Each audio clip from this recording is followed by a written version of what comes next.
Our next speaker is Funmi Iyanda, one of the most inspiring people I've met. I remember, Funmi, the last time I heard you speak, you made the comment that I only found out I'm black after I came to the UK, which I thought was fascinating. Funmi Iyanda, ladies and gentlemen, please.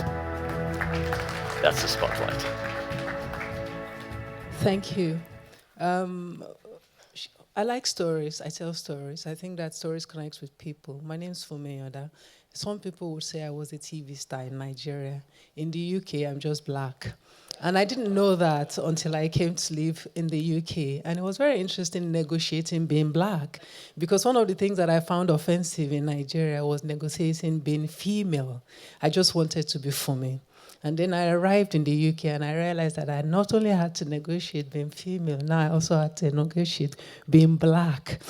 And I thought, okay, shall I start with living in a nice liberal part of London where I should get less noticed as black? And so I moved into Belsize Park and Hampstead, and I was still very much black. And then a very nice young man started working with me. He'd come from Scotland, the Hebrides, which is actually just the edge of England. And he admitted to me a year after we'd been working together that when I met you at first, Funmi, I didn't understand what you were. I didn't understand how you were black and female and single and a single mother, and you had means. Where did the money come from? And I said to him, John, I've been working since I was 15. I'm a TV star. They pay us well.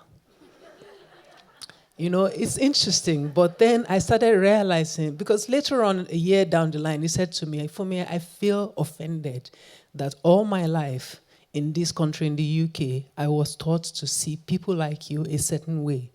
I feel cheated. I feel robbed. It comes from the kind of community that voted to Brexit.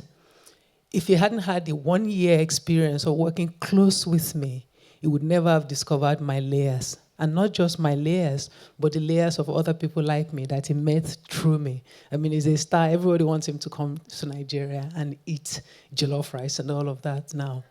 And it set me thinking, because, well, my job is to tell stories about how we tell stories, because, you know, this issue of bias, and these are centuries of bias, you know, I mean, exacerbated by media, by institutions that strengthen the otherization of people. I find it offensive that we live in a world where people are preparing to take over Mars, and we still categorize people by something as banal as the color which they were born.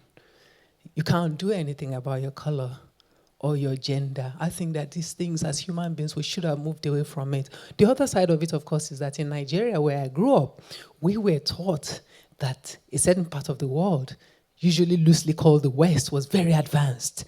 And so we generally never questioned what we are told about the Western part of the world. The danger of this, of course, is that whether it be in government or in everyday living, people tend, almost childlike, to take everything that comes from the West as gospel, as powerful, as civilizing and enlightening. Now, the backdrop of that is when we started having in Africa Christian evangelists from America who were teaching people that abortion was wrong, that women had a place in society, that gay people were a sin to God. We did not know the effect of that polarization, religious polarization on communities, because nobody questioned what the white man had come to tell them. So it seems to me that around the world, there's a need for deeper understanding and integration.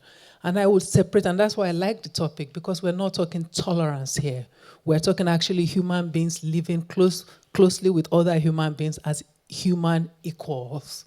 I don't know how we're going to achieve that, but my business is telling stories, and I thought that it was important. I began to look at the back end of telling stories, particularly news, the kind of conversations we're having here, elevated human thinking. How do we break it down to digestible bits that the average person in Nigeria, in Pakistan, in Accra, in London, in the Hebrides would understand these nuances? And that's my challenge, particularly to the people I work with. How do we begin to do those stories in that way? And how do we change the business model of the media so that we stop flattening people or categorizing them into boxes, or even more ridiculous, is making them these caricatures that we see every day.